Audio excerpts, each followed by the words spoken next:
বন্ধুরা, তোমাদের বয়স যদি 14 থেকে 30 বছরের মধ্যে হয় এবং সময় থাকতে যদি তোমরা আমার এই ভিডিওকে না দেখে থাকো, তো আমি তোমাদেরকে গ্যারান্টি দিয়ে বলতে পারি আগামী কিছু বছরে তোমরা খুব অনুশোচনায় ভুগবে। কারণ তোমাদের সবার একটি বড় ভুল হলো তোমাদের মনে হয় হ্যাঁ আমার কাছে অনেক টাইম আছে, তাই যেই গভীর নিদ্রায় তোমরা শুয়ে আছো সেটার থেকে জাগানোর জন্য রোড টু সাকসেসের পক্ষ থেকে অর্থাৎ আমি এই ভিডিওটি তোমাদের জন্য ওয়েক আপ কল হিসেবে তৈরি করেছি।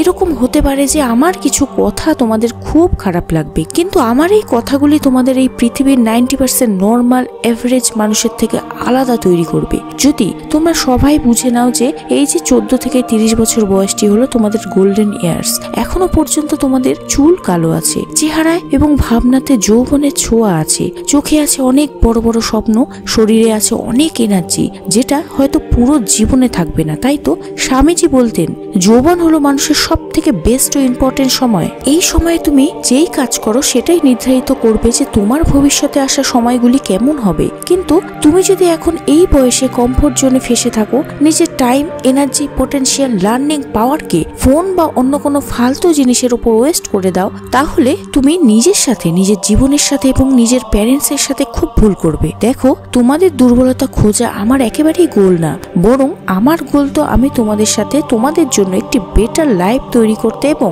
সেটাকে অ্যাচিভ করাতে তোমাদের যেন সাহায্য করতে পারি। ওই জীবন, যে জীবনটি তুমি ডিজার্ভ করো, যেটার জন্য তুমি জন্ম নিয়েছো। তোমার মোবাইলে ঢুকে থাকার জন্য, নিজের স্বপ্নের জন্য অ্যাকশন না নিতে পারা বা নিজের কমফোর্ট জোনে আটকে থাকার জন্য তো তুমি জন্ম নেওনি। এটা হতে পারে হয়তো তোমার মনে হচ্ছে এখনো এতটা সময় কাটেনি, এখনো আমার কাছে সময় আছে কিছু করার জন্য, আমি কিছুদিন পর সেটা করে নেব। আমি তো এখনো বুঝতেই পারছি না আমি আগে গিয়ে কি করব।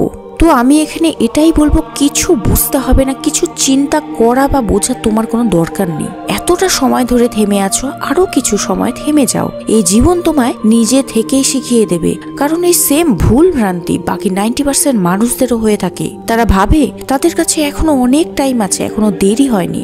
আর সেটার জন্যই আমি এখানে যা বলবো সেগুলি বলার জন্য কেউ থাকে না যে সব সময় তোমাদের মনে করিয়ে দেয় তুমি তোমার লাইফের জন্য যে সাকসেস প্ল্যান করে রেখেছো সেটা খুব একটা সোজা নয়, বরং সহজে বা আরাম করে বসে তুমি সেটা অ্যাচিভ করতে পারবে না, বরং তোমার প্ল্যানের থেকে একদম উল্টোটাই হবে। তোমার ধারণার থেকেও বেশি টাইম ও বছর লেগে যাবে। আর আমি এটা কোনো মন গড়া কথা বলছি না, এই পৃথিবীর অনেক বড় সাকসেসফুল মানুষদের সম্বন্ধে পড়েই আমি এই কথাটি বলছি। তাই তুমি আজ থেকে যদি ফুল পাওয়ারের সাথে অ্যাকশন নিয়ে তোমার কাজ শুরু না করো, তবে আগামী কিছু বছরে তুমি এটা ভাবতে বসবে যদি আমি কিছু বছর আগে অ্যাকশন নিতে পারতাম তবে আমি আজ সেই পজিশনে থাকতাম যেখানে আমি একদিন পৌঁছাতে চেয়েছিলাম। এখন তো বয়সের সাথে সাথে আমার ওই এনার্জি, ইনার ফায়ারও কমে গেছে। বন্ধুরা, জীবনে ধৈর্য রাখা খুব ভালো কথা, কিন্তু এতটাও পেশেন্ট ভালো নয় যেটা আগে গিয়ে তোমার জীবনকে এমন বানিয়ে দেয় যে তুমি জীবনে বাঁচতেই না চাও। আর বোঝার কথা হলো, তুমি তোমার সাকসেসকে যখন কিছু বছরেই পেতে পারবে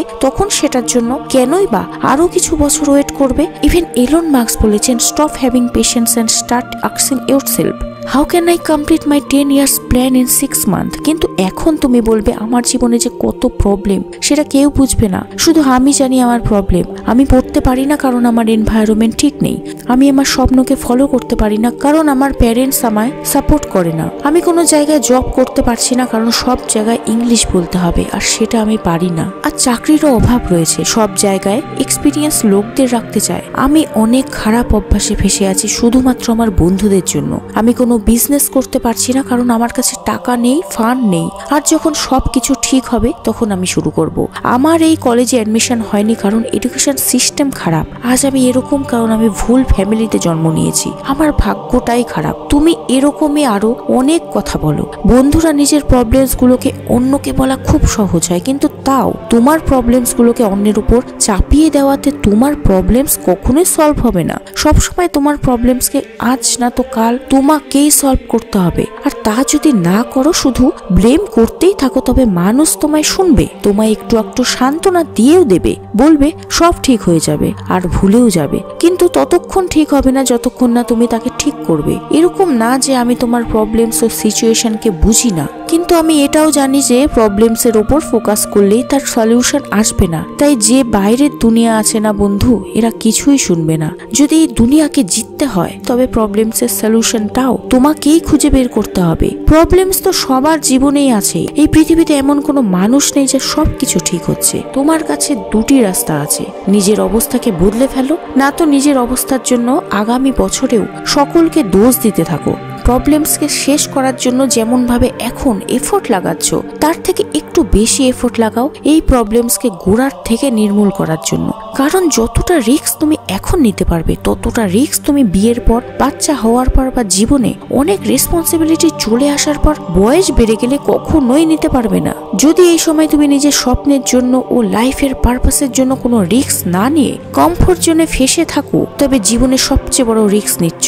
রিস্ক নেওয়া মানে এটা না যে তুমি যে কোনো রিস্ক নিয়ে নিলে, বরং তোমায় বুঝে সুঝে নিজের জীবনের জন্য ক্যালকুলেটেড রিস্ক নিতে হবে। কারণ প্রত্যেকটি রিস্ক তোমার থেকে টাইম ও এনার্জি নিয়ে নেয়, যেটা তোমার কাছে কোনো অভাব নেই, কিন্তু তুমি সেই টাইম ও এনার্জি ভুল জায়গায় ইনভেস্ট করে দিচ্ছ। এটাই সবচেয়ে বড় ভুল। কিন্তু কেন এমন হয়? তুমিও কি বাকিদের মতো ফেলিওরকে ভয় পাও? যদি এই রিস্ক উল্টো না হয়ে যায়, যদি রিস্ক নেওয়ার চক্করে টাইম ও এনার্জি বরবাদ হয়ে যায়? ভুল, সব ভুল। তোমার ভয় এটা না যে তোমার টাইম ও এনার্জি ওয়েস্ট হবে, সেটা তো এমনিও রোজ ওয়েস্ট হচ্ছেই। আসল কথা তো এটাই, অধিক মানুষ ভয় পায় এটার জন্য যদি ফেল হয়ে যায় তবে লোকে কি বলবে, তোমার প্যারেন্টস তোমায় কি বলবে, তোমার বন্ধুরা তোমার উপর হাসবে, কেউ তোমায় সাপোর্ট করবে না। বন্ধুরা, তুমি যদি লোকে কি ভাববে, লোকে কি বলবে এটার চিন্তা করো, তবে তুমি জীবনের সেই কাদায় ফেসে থাকবে। আর যখন একবার বয়স চলে যাবে তখন তুমি চাইলেও কিছুই করতে পারবে না।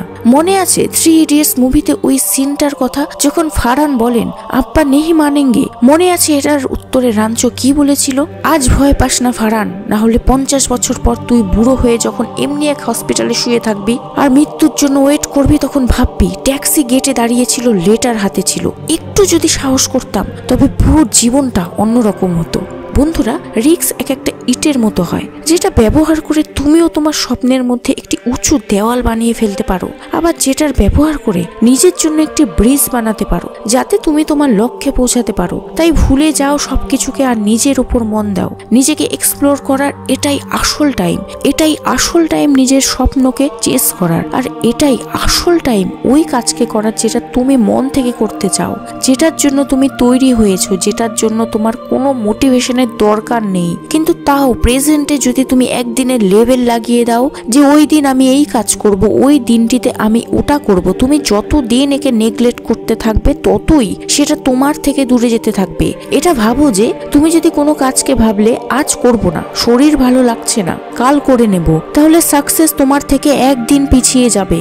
এভাবেই তুমি নিজেই ভাবো কত কাজকে সময় থাকতে করে উঠতে পারো না, কত সময় তুমি নষ্ট করে দাও। আর ক্যালকুলেশন করার পর যখন তোমার সামনে শুধু তোমার ওয়েস্ট করার টাইম আসবে, তখন তুমি বুঝে নেবে যে তোমার সাকসেস যখন তোমার পাওয়ার কথা ছিল তখন থেকে সেটা কতটা আরো পিছিয়ে গেছে।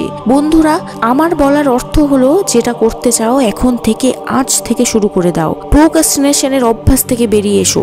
নিজের এই মূল্যবান সময়কে নষ্ট করো না। তাই সব সময় নিজের খেয়াল রাখো, পরিশ্রম করো এবং সব সময় আগে যেতে থাকো।